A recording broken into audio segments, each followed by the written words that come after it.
Good morning, everyone. My name is Christina Damshin, Business Development Manager for Indo, and this is our Window Hero webinar series. It's actually our 2-year anniversary, and we hope that this series will help educate the public, bring together different homeowners, organizations, all working together for historic preservation. And our mission here at Indo is not only around preservation, but we really want to reduce the carbon footprint of buildings as well. And our guest here today is an expert in looking at the building envelope and diagnosing a plan that will not only help increase the energy efficiency of the building, but maintain the historic aesthetic of that structure. Before we get started, I want to remind you all that we welcome questions, and we're going to have a Q&A session at the end of the interview. Feel free to type any of your questions in the chat box there, and we'll get to them at the end. I already did receive a great question from Stephen Avis out in Eureka, California, about how window insert products can become eligible for energy efficiency programs. So I'll be giving everyone an update on the AERC and more information about how homeowners can get some tax credits for products like that. With that, I want to introduce Irie Searcy from Enhabit. Enhabit is a nonprofit here in Oregon that's dedicated to helping homes become more energy efficient and safer places to live.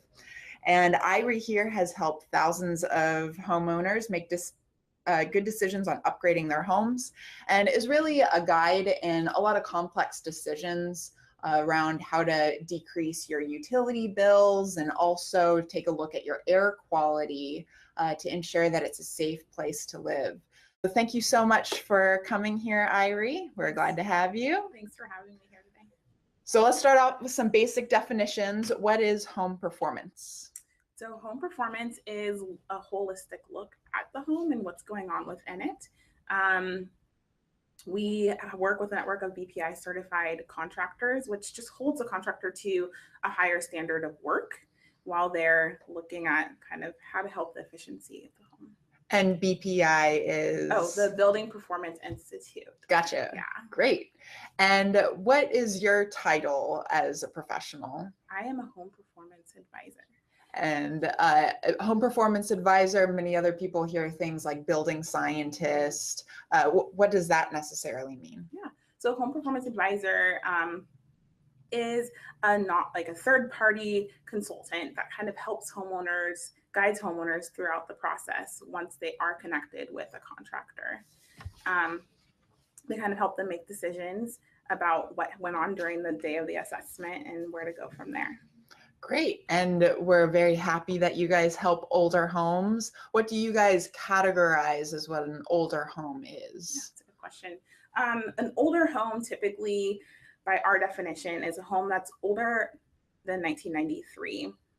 That's typically based on what we see going on with building codes and where the technical standards were at the time of construction. So it's not always necessarily something that might be deemed as historic or on the register, but if it's older than 1993, there's often lots of opportunities for upgrading that space. Correct. Wonderful. And so why do they really need energy efficiency? What typical upgrades are there for buildings like this? So as I said before, as an example, insulation is a really big one. Typically, a lot of older homes weren't insulated. That wasn't a big focus. There are opportunities as far as heating systems go, and also kind of just how drafty the home may be based on how it was constructed. Gotcha. Okay. And so how can we make sure that with all these different things that could be added to the home, we're balancing out the needs of maintaining the historic structure? I think when we're talking about historic registry and kind of how to abide by the rules, so to speak, it's always a good idea to speak directly with the registry and work with your contractor to make sure that you are within regulation. The limitations may be things such as not wanting you to replace the windows because they might get away from the integrity of the home as far as what the aesthetic is. So you just want to check and make sure that you're within guidelines. And does the contractor, such as yourself, always know the guidelines in the area, or do they have to do some extra research when doing energy efficiency upgrades? A majority of the time, the contractor is going to have a pretty good idea what's approved or what's acceptable. What I always say, it's a good idea to ask, just so you're in compliance. Mm-hmm. All right, so now we have a historic homeowner who's ready to start. Where do they typically think that they should start? That's a good question. A lot of people think they need to start with their windows, but there is a lot going on within a home. So it's always a good idea to have a whole cohesive inspection to make sure that you are looking at a lot of different opportunities. And I actually have a cutaway that kind of shows. Yeah, let's share this here. So she has a picture of the building envelope that we just mentioned. Let's bring this up. Hopefully everyone can see it. What are we looking at? So this is a cutaway of a typical home. You can see some side attics, windows, as we mentioned before. There is a heating system down there in the basement, water heating system, the crawl space. And there's a lot of different opportunities to reduce drafts, a lot of different opportunities to insulate and improve the efficiency of your systems. And that's kind of what we're looking at as we're moving through the home performance assessment. On the next slide, so a couple examples would be ductwork. Ductwork is in mostly unconditioned, unheated space. We typically see it in basements, crawl spaces, and attics. And when you have disconnects in your ductwork, a big risk could be bringing in particulates or dust from those icky, unconditioned, unheated areas, such as your attic and crawl space, into the home, which can bring in issues with your indoor air quality. So sealing up that ductwork does two things, kind of twofold. It can reduce the draftiness of the home, and it can also improve the indoor air quality within the home. Okay, so on this duct, I see that there's a seam here, and you talked about there being a hazard of leaking. So that's where it occurs, are on these seams? So typically what we use is called mastic paste. It's a putty, it's kind of thick and gooey, and they apply it liberally around the seam once they've made sure that the connection is nice and tight and secure. And you're going to want to seal all the joints and seams and connections along the duct run, as well as at the registers. And the registers are what you see on the floor and the ceiling of your home where the air comes out. You're going to want to make sure that even though the duct is connected, that it actually is connected to that register. Okay. And what's this one of? So that is a ductless heat pump. That's the interior unit head where the heat would come out. So during that home performance assessment, a good conversation to have with your contractor is my heating system efficient? Is it operating safely? And what could I do to improve that? Okay, so instead of having all that ductwork connects and potential leaks, that eliminates that? Mm-hmm. Okay, gotcha. Yeah, and this is actually a really good upgrade to look at when you have zonal heat, such as baseboard heat or interior wall cadets. Mm-hmm. So typically we recommend a ductless heat pump as electric heat so that you're not taking on the expense of adding ductwork to your home. Wonderful, okay. And what's this image? So this is an installer doing exterior wall insulation. So typically with a home that's already lived in, occupied, exterior wall insulation can be pretty invasive process. So we like to do it from the outside to kind of save you the headache of patching and having people in your home for up to a week, insulating the wall cavities. And so what we do is we take off siding every 16 inches on center, insulate the wall, and close it all back up, seal it nice and tight so that we don't have any water risks or anything going on like that. And then the purpose of doing exterior wall insulation is to help reduce the draftiness. It's what we call dense packed. So it's packed into the wall cavity nice and tight. So there's not a lot of extra airflow going through after the installation's installed. And it actually improves the efficiency and comfort of the home by insulating, by slowing down the rate at which the heat inside is lost to the outdoors, or maintaining the comfort or coolness of the home during the summer months. So that was a really good point that you brought up around sealing, because insulation is of course very important to the home, but if water gets in there, now you're faced with rotting issues and all this other stuff. So that's one of your roles, is to not only check the insulation, but how those seals are doing. Correct. Great. So where do you start with all this? How does an energy audit begin? So it begins with partnering up with a contractor, usually with a checklist. That's typically where we see people begin. At Enhabit, we do a 100-point performance check. So we have a pretty thorough checklist of everywhere to look in the home, and it just is a good starting point for the contractor and the homeowner to kind of discuss what's going on. Make sure that you cover all your bases and you're looking at all opportunities around the home. Here in the checklist, you can see, the mechanical systems as we discussed, infiltration, so the air leakage and the gaps, and duct sealing and duct insulation, that all the way through to appliances and lighting. So how efficient are your appliances? And as they're starting to go out or wear, we always recommend, upgrading to Energy Star rated appliances. So I have some slides kind of talking about a little bit of the diagnostic approach and tools that we use during a home performance assessment. So this is a blower door. The blower door is run by the contractor during the assessment, and it's a really good starting point to help identify areas of draftiness and leaks around the home. It can also help with investigating whether there's duct leakage or disconnects as well. And so the contractor can, based on some math, can help to determine what kind of opportunities and how much air sealing may even need to be done, if any, in your home. So they just put this cover here on the front door of your house with this fan, and do they install anything else anywhere else, or how does that work? Well, actually, I have one of the tools here with me today that we use. So this is a manometer. Oh, what? It's a pressure gauge. Okay. So this is actually set up on the door. There's a hose leading to the fan and then one leading to outside. And this is what they use to kind of guide the fan.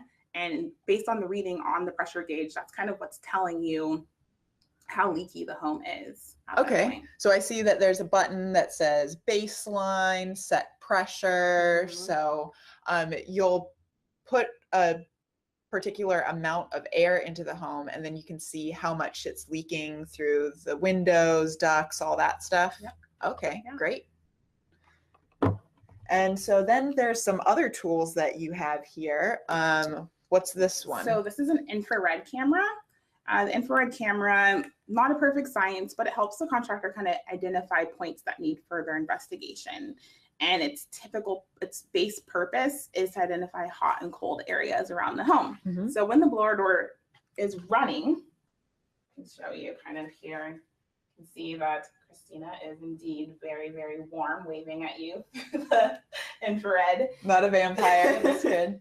So when the fan is running, it can actually help you identify air leaks. So if you're holding the infrared camera around the window, you can see how much cold air is coming in comparison to the window, and also helps around doors too, and attic accesses and things like that. I think we have a photo of that. Let me just share that with you guys here.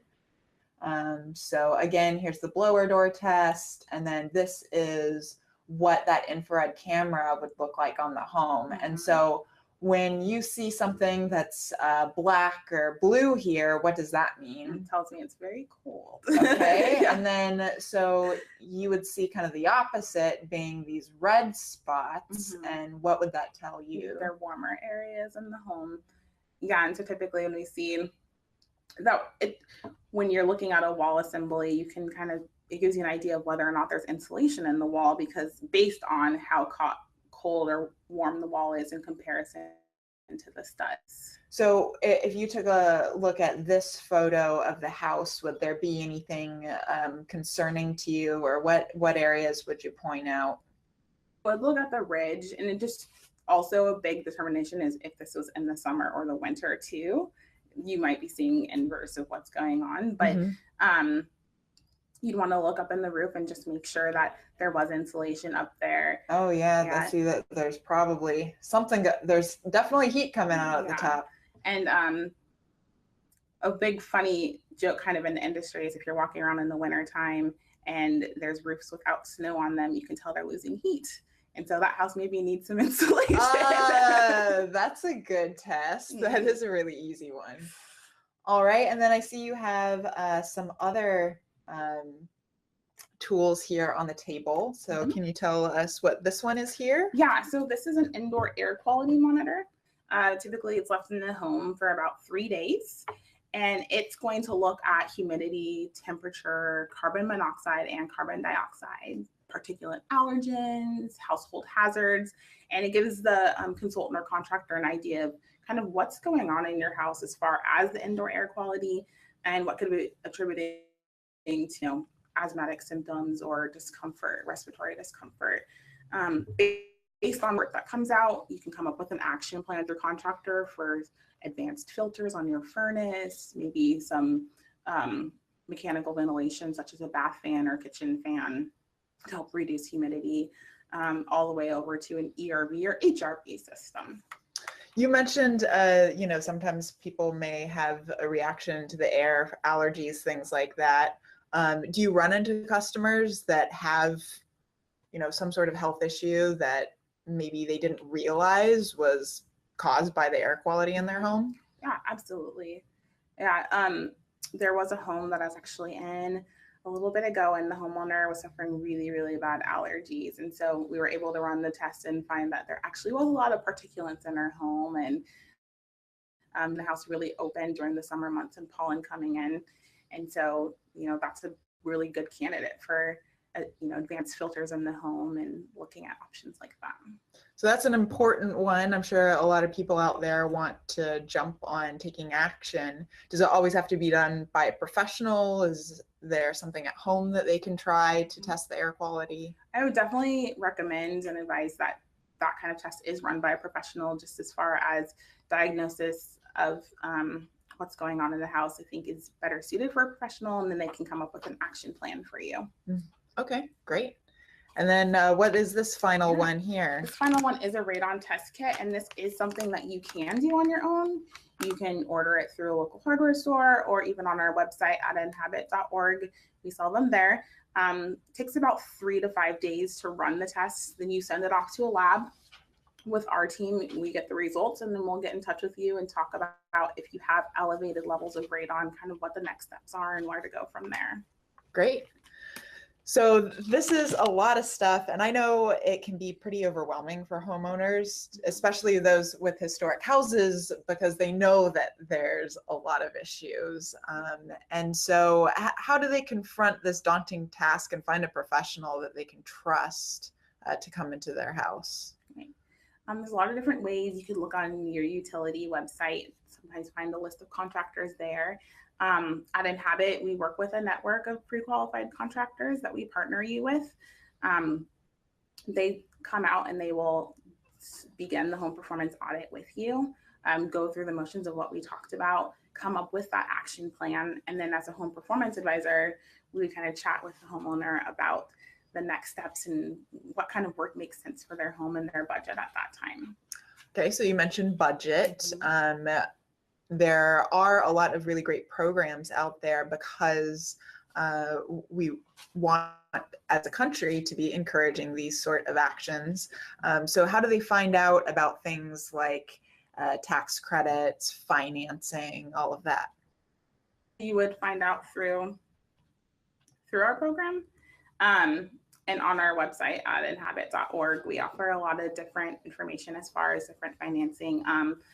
A lot of the utilities do have financing that you can take advantage of, as well as lenders that have on-bill repayment, which means that the money would be paid back on your utility bill. Local credit unions and banks also offer personal loans, home equity lines of credits, and things like that to cover the cost of the work. Great. And I think we have here a slide of the resources at Enhabit. And I think that it's really important for those who are even outside of Oregon to check this out, because They've done a great job at bringing together all these resources from the utility, banks, all these different things like Irie mentioned, and brought them here. Now, what are some of these other ones that you have listed on this slide? Oh God, so another resource on our website too that you will find is our home buyer's guide, as well as our seismic guide. So you can download those for free on our website as a resource. And a home buyer guide, meaning about what things they might want to check out on when they're purchasing a home? Yeah, so, you know, obviously you're not going to have time to have a contractor come in always before you purchase a home to make a decision about, you know, what kind of energy burden you're taking on or what kind of work needs to happen. So it kind of gives you an idea of things to look for, many of which we talked about today as you're moving through the home. Great. And then seismic, that's a interesting one, as I know that many people in Oregon are definitely interested in that, as we've had lots of news reports about seismic activity, but really all over the country too. So is seismic activity something easy to retrofit your home with? Right. Yeah, I would always recommend having a seismic professional come out and take a look at your home. It is pretty simple though. It involves using brackets to strap your home to the foundation, depending on, you know, what the condition of the home is. It may be a little bit more involved in some cases than others, but it is pretty straightforward and good to always consult with someone to kind of talk about what your home needs. Great. So again, here's all these resources we have about figuring out what programs are available for homeowners. And I wanted to jump back to just a couple of things here. Let me pull the slide down for now. Again, we'll make sure to share it during the recording. So I mentioned about an attic and a story about an attic. And I thought it was interesting because it is one of those good times where people might want to treat the windows first because that's something that they can see. Right. But it highlighted what can be revealed once you dig into the building envelope. So tell us about some of those real life scenarios. Yeah, absolutely.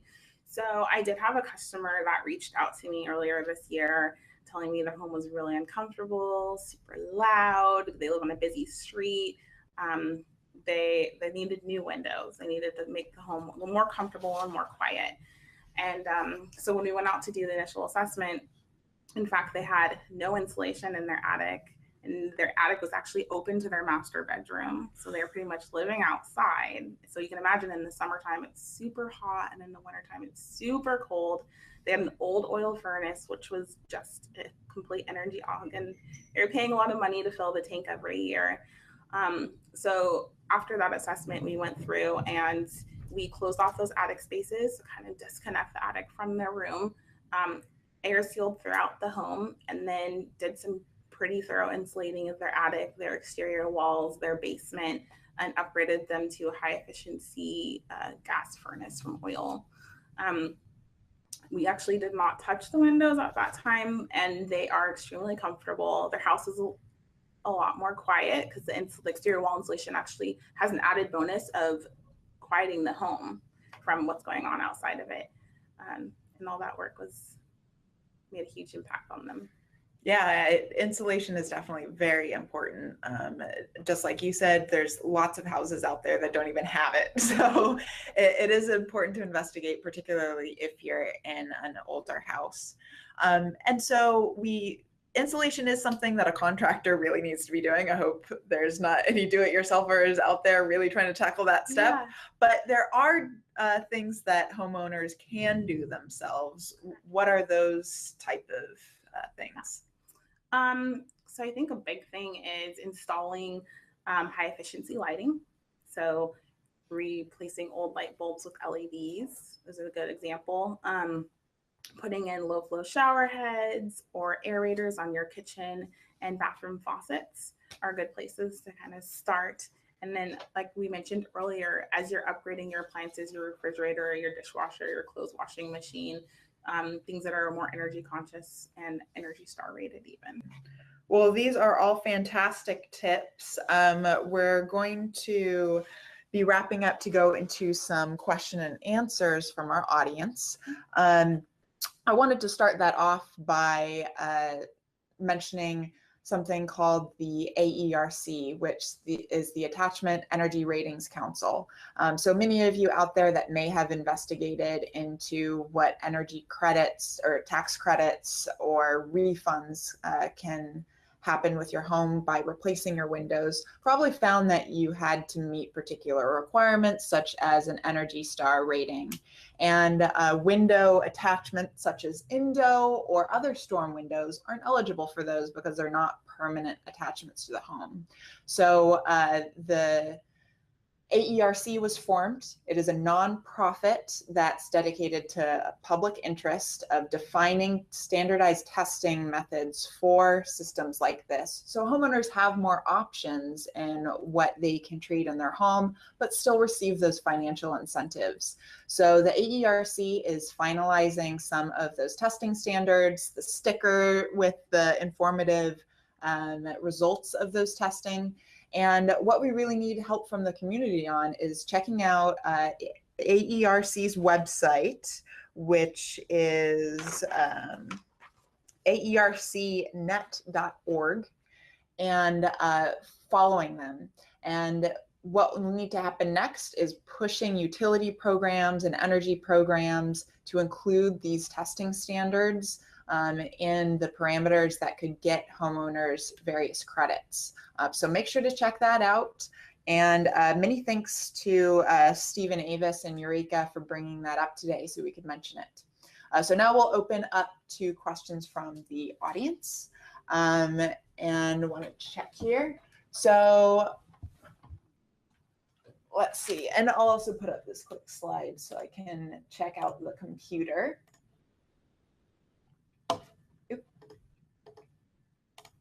So the first question is, addressing all the issues in my house makes me feel overwhelmed.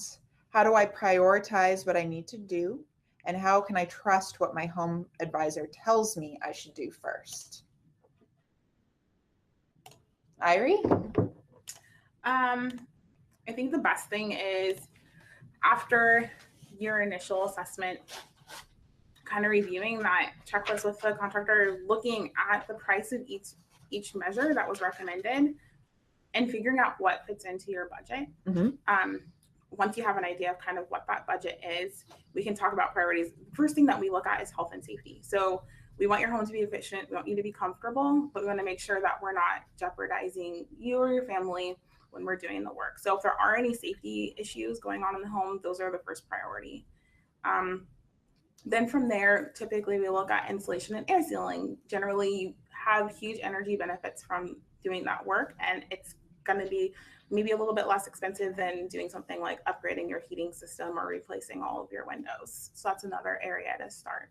The home advisors, we look at a lot of different projects, and we are a third party, so we're not the contractor. We're obviously not the banker or another person on the team. So we have had our eyes on a lot of different projects. So we can kind of give you an idea based on industry standards if the pricing makes sense, and that you're getting the appropriate cost for the measure. Great. Those are wonderful tips there. Let's see, any other questions from the audience here? Our air conditioning sounds really loud when we turn it on. I fear it's working hard and it isn't efficient. What are my options? Two different things. One, schedule a tune-up on the AC just to make sure that it is running okay. If it is an older one, look at possibly upgrading the system. And then two, if it is working really hard, there might be some work that needs to be done as far as efficiency goes. Because the misconception also is that you are always focusing on the heating season, but the cooling season has there's insulation benefits for the cooling season as well. Are there ways that things like air conditioning units are financed, or are there credits for it if they do want to help upgrade those machines? Yeah. So typically for some things like heating, insulation, windows, there are utility incentives and rebates. And so I would just recommend that you talk with your contractor and look to your local utility as a resource to find out what incentives and rebates are available to you for doing that work. As far as getting the work paid for, you could talk to a lender, or through Enhabit, we work with multiple different lenders, and you just want to find the loan that fits you the best to do the work based on what needs to happen. Great. And just to kind of circle back one more time to the air conditioning, we also mentioned that you had a client with an oil heating system. That's typical for a lot of our historic homeowners.